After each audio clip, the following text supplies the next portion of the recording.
लाडकी बहीण योजना या योजनेचा जो 24वा हप्ता प्रलंबित आहे, आज 5 जून आहे आणि ऑब्व्हियसली आज रविवार असल्यामुळे कोणत्याही प्रकारचा GR वगैरे काही येणार नाही, पण मात्र लवकर या संदर्भात अपडेट येईलच आणि ती आपल्या चॅनलवर पण तुम्हाला देण्यात येईल। पण तत्पूर्वी अगदी कमीत कमी शब्दामध्ये नेहमीप्रमाणे तुम्हाला नवीन ते मुद्दे जे मी सांगत असतो ते म्हणजे काय की जूनचा हप्ता नेमका कुणाला मिळणार त्या संदर्भात अगदी कमीत कमी शब्दामध्ये माहिती सांगणार आहे। 2 मुद्दे अत्यंत महत्त्वाचे आहेत आणि ते यावेळेच्या 24व्या हप्त्याला लागू होतात।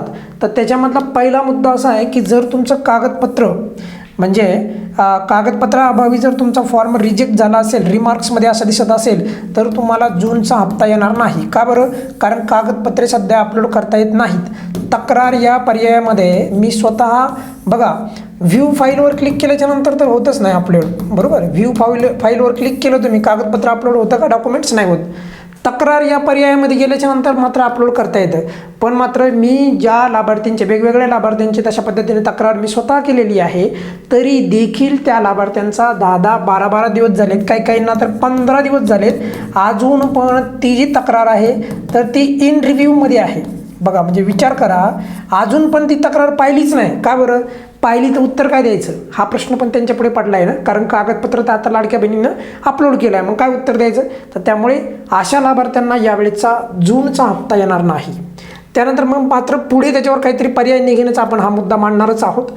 इतर कारणामुळे प्रोव्हिजनली जर रिजेक्ट झाला असेल कोणाचा फॉर्म, म्हणजे तुमचा फॉर्म तर अप्रूव्ड आहे, बघा लक्षात घ्या, फॉर्म अप्रूव्ड आहे म्हणजे मंजूर आहे तुमचा थोडक्यात, पण मात्र प्रोव्हिजनली रिजेक्टेड आहे, प्रोव्हिजनली रिजेक्टेड आहे, तर अशा परिस्थितीमध्ये देखील तुम्हाला जूनचा 24वा हप्ता मिळणार नाही। मग 2 गोष्टी अत्यंत महत्त्वाच्या आहेत यावेळेच्या लाभार्थ्यांना, ज्यांना लाभ मिळणार आहे जूनचा 24वा हप्ता। तर 2 गोष्टी कोणत्या त्या पण मी तुम्हाला सांगतो बघा। पहिलं तर तुम्हाला मेचा 23वा हप्ता आलेला पाहिजे, 23वा, तरच तुम्हाला 24वा हप्ता मिळेल। जर तुम्हाला 23वा हप्ता आला असेल तर काळजी करायची गरज नाही। पण सोबत एक गोष्ट तुम्ही पाहून घ्या, जर तुमचं DBT स्टेटस काही कारणानिमित्त जर मेच्या हप्त्यामध्ये जर इनॅक्टिव्ह असला असेल ना, आता ते तुमचं DBT स्टेटस असो किंवा बँक खाते हे जर ॲक्टिव्ह असेल, बँक खाते ॲक्टिव्ह असणे इथं शब्दशः अर्थ असा आहे की बँकेची eKYC केलेली असणे, बरोबर? तर तुम्हाला जूनचा 24वा हप्ता येईल। लक्षात आलं? म्हणजे DBT स्टेटस काय पाहिजे तर ॲक्टिव्ह पाहिजे। काही लाभार्थ्यांचं मेमध्ये जर काही कारणानिमित्त जर इनॅक्टिव्ह होतं तर ॲक्टिव्ह करायला पाहिजे। बँक खातं पण तसंच, त्याची KYC जर केली नसेल आणि काही कारणानिमित्त ते बँक खातं इनॅक्टिव्ह झालं असेल आणि आता तुम्ही KYC केली असेल तरी देखील तुम्हाला 24वा हप्ता येईल।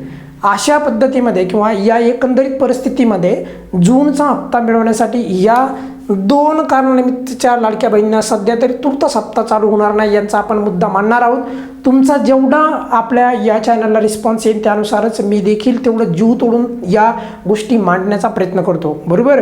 आणि जर काही लाभार्थ्यांना असं वाटत असेल की नाही आम्हाला नियमित हप्ते मिळतील, काही गरज नाही, तर मग लक्षात ठेवा असं पण या योजनेचं महत्त्व कमीच होत चाललेलं आहे दिवसांदिवस। जर तसं जर झालं तर ऑब्व्हियसली येणाऱ्या टायमामध्ये ह्या योजनेचं अस्तित्व हे जवळपास नाहीसं होऊ शकतं। जे आहे मी ते अगदी तुम्हाला सांगतो, कारण खूपच कमी लोक आहेत की ज्या या योजनेच्या बाजूने ते नेहमी सकारात्मक आणि या योजनेचे मुद्दे उठवतात। त्यामुळे अशा लोकांना सपोर्ट करणं, अशा लोकांच्या बाजूने उभं राहणं अत्यंत महत्त्वाचं आहे। या व्हिडिओमध्ये आपण इथेच थांबूयात। बघा कोणत्या कारणानिमित्त जे आहेत हप्ता यावेळेस मिळणार नाही आणि कोणत्या लाभार्थ्यांना खास करून हप्ता मिळेल अगदी कमीत कमी शब्दामध्ये तुम्हाला सांगण्याचा प्रयत्न केलेला आहे। या व्हिडिओमध्ये आपण इथेच थांबूयात। बघा काही अडचण असेल तर नेहमीप्रमाणे कमेंट्समध्ये विचारू शकता। धन्यवाद।